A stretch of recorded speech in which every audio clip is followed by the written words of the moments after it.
திருப்பள்ளி எழுச்சியில் இப்பொழுது யாரெல்லாம் எழுப்புறார்கள் பார்த்துட்டோம். ரொம்ப சில 2-3 பாயிண்ட். அதுல என்னன்னா, முதல்ல இந்த பெண்கள் எல்லாம் மறுபடியும் திருப்பாவைக்கு வருவோம். திருவம்பாவைங்க அவங்க எப்படி எப்படி போயிடுறாங்க. இன்னொரு விஷயம் உங்களுக்கு சொன்னேன்னு நினைக்கிறேன், சொன்னேன் இப்ப மறுபடியும் சொல்றேன். இந்த பாடல்கள்லாம் யார் பாடணும்? பெண்கள் பாடணும். நல்ல குழந்தைகள், உங்களுக்கு எல்லாம் நல்ல கணவன் கிடைக்கணும் அப்படின்னு பாடணும். நான் பாடினா என்ன பிரயோஜனம்? நான் தெருவா போய் பாடிட்டேன், வாங்க நான் பாடுறேன், எல்லாரையும் நம்ம விசாலாட்சி அம்மா நீங்களும் கூட வாங்க, நீங்களும் பாடும், நான் பாடும், எல்லாரும் தெருவா நாங்கெல்லாம் பாடினா என்ன, பாடாட்டான் நீங்க தான் பாடணும். அது முன்னை பழம் பொருட்கு முன்னை பழம் பொருளே பின்னை புதுமைக்கும் பேர்த்தும் அப்பெற்றியனே உன்னை பிரானாக பெற்ற உன் சீரடியோ உன் அடியார் தாழ் பணிவோம் ஆங்கவர்க்கே பாங்காவோம் அன்னவரே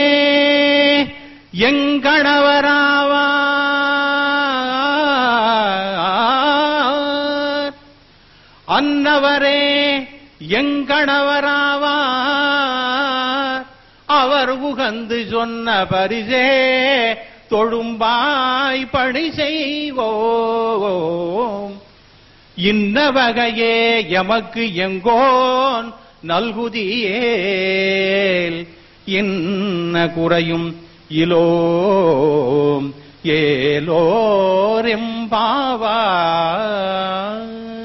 இந்த பாடலை நீங்க பாடணும். என்ன பண்ணணும்? அதுல என்ன வார்த்தை வருது? அன்னவரே எம் கணவர் ஆவார் அப்படின்னு உங்களுக்கு தான் பாடணும். லைஃப்ல எல்லா விதமான சந்தோஷமும் இருந்தாலும் நல்ல கணவன் அமையவில்லை, நல்ல மனைவி அமையவில்லைன்னா ரொம்ப கஷ்டம். அதனால இந்த பாடல்களை கட்டாயமா நீங்க பாடணும். அதனால முன்னை பழம்பொருட்கும் முன்னை பழம்பொருளேன்னு இந்த 3:45 மணிக்கு நான் நீங்க சொல்லிட்டீங்களே சார், நீங்க பண்றீங்களான்னு பாப்போம்னா 3:45 மணிக்கு எழுந்துட்டு ஒரு மஃப்ளர் கட்டின்னு குளிர்ல விட விட அன்னவரே எங்கணவர் நான் பாடின என்ன பிரயோஜனம்? சோ ஒரு ஸ்மால் பஜன். கோவிந்தா மாதவா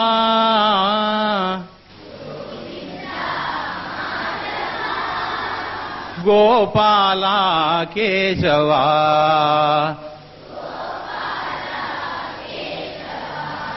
கோவிந்தா மாதவா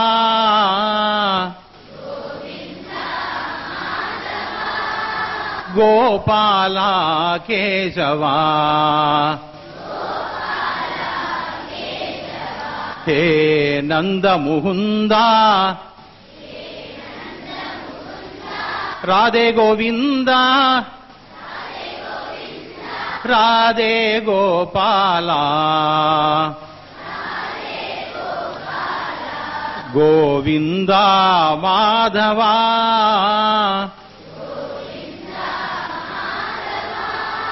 கோபாலா கேசவா. ஜம்முன்னு வாயை விட்டு பாடுங்க. பகவத் நாமாவை சொல்றதுல என்ன கூச்சம்? ஜம்முன்னு பாடணும். ஹே கிரிதாரி கிரிதாரி ஜெயம்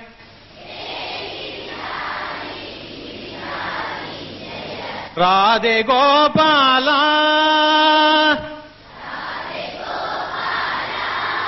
ஹே கிரிதாரி கிரிதாரி ஜெய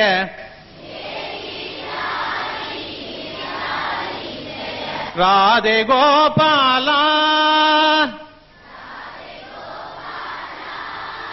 கணஷ்யாம ஷ்யாம ஷ்யாம ஜய ஜய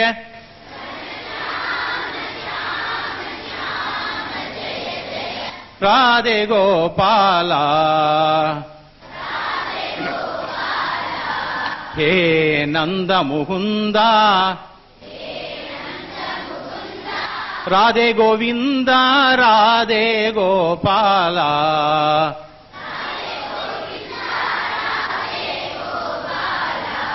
கோவிந்தா மாதவா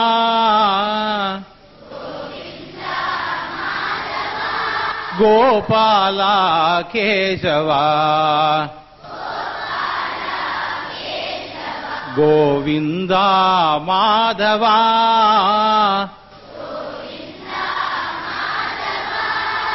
கோபாலா கேசவா கோபாலா கேசவா. Very good. திருப்பாவை மறுபடியும் வரும். அப்ப என்ன பண்றாங்கன்னா, இந்த பெண்கள்லாம் முதல்ல வாச கதவு, அந்த இறைவன் கிருஷ்ணன் படுத்துட்டு இருக்க அந்த ஒரு பெரிய அரண்மனை, அதுல அந்த அரண்மனையோட வாயில் இருக்கக்கூடிய அந்த வாயில் காப்பான பத்தி பாடி நீ கதவை திறந்து கொடுப்பான்னு கேக்குறாங்க.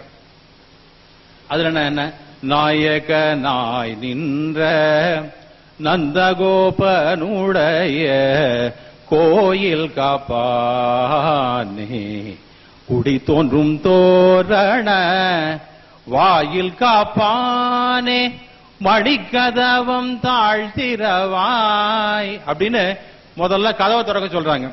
அடுத்தது அந்த வாயில் காப்பான கேட்ட உடனே உள்ள போறாங்க. உள்ள போனா என்ன ஆறுது, அங்க கிருஷ்ணன் இருக்கான், நந்தகோபான் அவ அப்பா இருக்கார், யசோதை இருக்கா, அம்மா இருக்கா, எல்லாருமே இருக்காங்க. அவருடைய அண்ணன் பலராமன் எல்லாரும் படுத்து தூங்கிட்டு இருக்கான். கண்ணனுடைய ஒய்ஃப் லக்ஷ்மி அவளும் படுத்து தூங்கிட்டு இருக்கான்.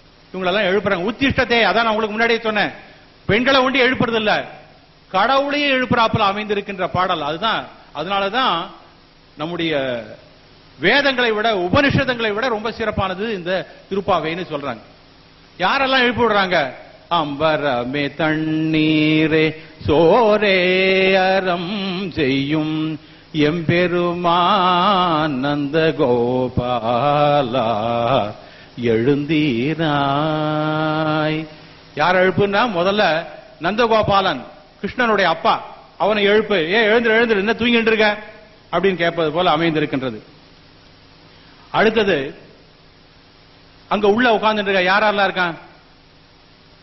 கொம்பனார்க்கெல்லாம் கொழுந்தே குலவிளக்கே, கொம்பனார்க்கெல்லாம் கொழுந்தே குலவிளக்கே எம்பெருமாட்டியே சோதாய் எழுந்திராய். யசோதையே நீ எழுந்திரு. அம்பரமே மூடறுத்து ஓங்கி உலகளந்த, ஓங்கி உலகளந்த உத்தமன் இருக்கானே கிருஷ்ணா, நீ எழுந்துறா, நீ உறங்காதே. பலராமா நீ எழுந்துரு, எல்லாரும் எழுந்துருங்க எழுந்துருங்கன்னு கூப்பிடுற. அடுத்தது பக்கத்தாப்புல லக்ஷ்மி படுத்துன்ற நப்பிண்டை நீ எழுந்துரு, எல்லாரும் எழுந்துரு எழுந்துருன்னு சொல்லிட்டு எல்லாரும் சேர்ந்து பாடுகின்றார்கள். அவங்க எல்லாம் எழுந்திருப்பார்கள். அதுவும் ரொம்ப அருமையான பாடல்கள். இதெல்லாம் நிறைய நான் சொல்லிட்டே போலாம். ரைட். இப்ப அந்த கிருஷ்ணனை பத்தி எழுந்திருக்கும் பொழுது நல்ல ஒரு பாடல் சொல்லுகின்றார். ஏற்ற கலங்கள் எதிர் பொங்கி மீதளிப்ப மாற்றாதே பால் சொரியும் வள்ளர் பெரும் பசுக்கள் ஆற்ற படைத்தான் மகனே அறிவுராய் ஊற்றமுடையாய் பெரியாய் உலகினில் தோற்றமாய் நின்ற சுடரே துயில் ஏழாய். அற்புதமா காலம் பியூட்டிஃபுல்லா பாடுறாப்ல இருக்கு. தோற்றமாய் நின்ற சுடரே, ஆதியும் மந்தமும் இல்லா அரும்பெரும் ஜோதின்னு அங்க சொன்னேன். அது போல சுடராக இருக்கின்றான் அப்படின்னுங்கிறதே ஒரு பெரிய ஜோதியாக விளங்குகின்றான் அந்த கண்ணன் அப்படிங்கிறதையும் இதுலயும் சொல்லுகின்றார்கள். ஆக இறைவன் ஜோதி சுரூபமாக இருக்கின்றான் என்பது தெளிவாகின்றது. இதெல்லாம் ஒன்னொன்னா பாடின உடனே கடைசியில இருக்கக்கூடிய அந்த கடைசி பாடலுக்கு முதல் பாடல் சிற்றஞ்சுருகாலை, அதுதான் பிரேயர். அதுல என்னன்னா, இற்றை பறை கொள்வான் அன்றுகான் கோவிந்தா, இன்னைக்கு மட்டும் எங்களை காப்பாத்தினா போராது இறைவா, இற்றை பறை கொள்வான் அன்றுகான் கோவிந்தா, எற்றைக்கும் ஏழேழு பிறவிக்கும் முந்தன்னோடு உற்றோமையாவும். இந்த ஜென்மம் போராதுப்பா, எத்தனை ஜென்மம் எடுத்தாலும் சரி உற்றோமையாவும், உமக்கே நாம் ஆட்செய்வோம், மற்றை நம் காமங்கள் மாற்றியல், எனக்கு வேற எந்த ஆசையும் வேண்டாம் என்று பிரேயர். இதான் பியூட்டிஃபுல்லா இருக்கு. கடைசியில பிரேயர் என்ன, ஒன்றை நாங்க சரணாகதி, ஒன்னையே நினைச்சுட்டு இருக்கணும், உன்னுடைய திருவடியிலேயே நாங்க விழுந்து கிடக்கணும், உன்னுடைய பெயரையே பேச வேண்டும் என்று அமைந்திருக்கின்றது இந்த பாடல். இது அற்புதமான பாடல். இதான் இந்த பாடலுடைய முத்தாய்ப்பு. இதெல்லாம் நீங்க பாடினீங்கன்னா ஆண்டாள் என்ன சொல்றாங்க, இந்த 30 பாடல்களையும் தப்பாமல் பாடினால் அந்த எல்லாம் வல்ல இறைவனாகிய அந்த நாராயணனுடைய திருவுருளை கட்டாயமாக பெறலாம் என்று சொல்லுகின்றார்கள். அப்படின்னு டெஃபினட்டா சொல்றாங்க. இதுதான் திருப்பாவையினுடைய முக்கியத்துவம். இந்த பாடல்கள் இந்த 29 எந்த பாடல் தெரிஞ்சாலும் தெரியாட்டாலும் சிற்றஞ்சிறுகாலை வந்து உன்னை செவிது அப்படிங்கறத காலம்புற எழுந்து தயவுசெய்து பாடுங்கள். இது மார்கழி மாசத்துல மட்டுமல்ல, எல்லா மாதத்திலையும் பாட வேண்டியது என்று சொல்லிட்டு கடைசியில நாம திருவம்பாவினுடைய கடைசிக்கு போவோம். இப்படி எல்லாம் இருக்கு.